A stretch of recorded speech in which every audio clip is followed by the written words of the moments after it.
আদালত দিয়েছে, আমি যা শুনেছি। আদালত তো ক্লিয়ার বলেছে, লাইভ ভিউতে সবাই দেখেছেন, যে রাজনৈতিক লোকেদের কথা কর্তব্যের মধ্যে না আনতে বলেছে আদালত। তার মানে পশ্চিমবাংলার রাজনৈতিক নেতৃত্ব কর্তৃত্ব যারা ফলান তাদের বিশ্বাসযোগ্যতাটা নেই। এটা সংবিধানের অন্যতম প্রধান স্তম্ভ জুডিশিয়ারি বলছে। পশ্চিমবাংলার প্রশাসনিক কর্তৃ যিনি রাজনৈতিক নেতৃত্ব, তার বক্তব্যকে আদালত ধর্তব্যের মধ্যে আনতে নারাজ। রাজ্যপাল যা করছেন তার ক্ষমতা এবং সংবিধানের মধ্যে থেকে করছেন। ইনাদের এত ইগো কেন? রাজভবনে যেতে এদের এত আপত্তি কেন? বরঞ্চ তো খুশিতে নাচতে নাচতে গিয়ে শপথ বাক্য পাঠ করে আসা উচিত। আমরা তো এমএলএ হয়েছি, আমাদের প্রোটেম স্পিকার সুব্রত মুখার্জির কাছে গিয়ে 21 সালে আমাদের শপথ নিতে হয়েছে। আমাদের রাজ্যপাল ডাকলে তো আমরা আগে ছুটে গিয়ে রাজভবন থেকে নিতাম।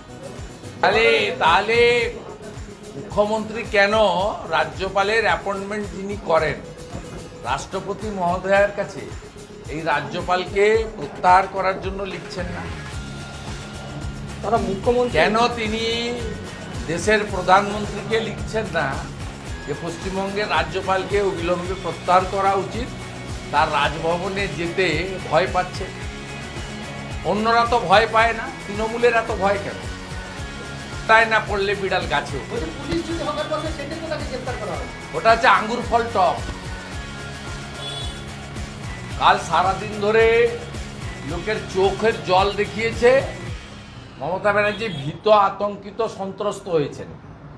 আর আমরা ভারতীয় জনতা পার্টির পক্ষ থেকে এবং আমি বিরোধী দলনেতা হিসেবে বলেছিলাম প্রতিবাদ হবে, প্রতিরোধ হবে। আপনি বলেছেন সরকারি জমি উদ্ধার করবেন, আপনার লোকেরা গরিব মানুষের পেটে লাথি মেরে হকার উচ্ছেদের নামে মানবাধিকার লঙ্ঘিত করছেন। আমরা চাই ফুটপাত দখলমুক্ত হোক, আমরা চাই নগরায়ন সুন্দরভাবে গড়ে উঠুক, কিন্তু কারোর পেটে লাথি মেরে নয়। আপনি এসওপি তৈরি করুন, আপনি যথোপযুক্ত সময় দিন, আপনি বিকল্প ব্যবস্থা করুন।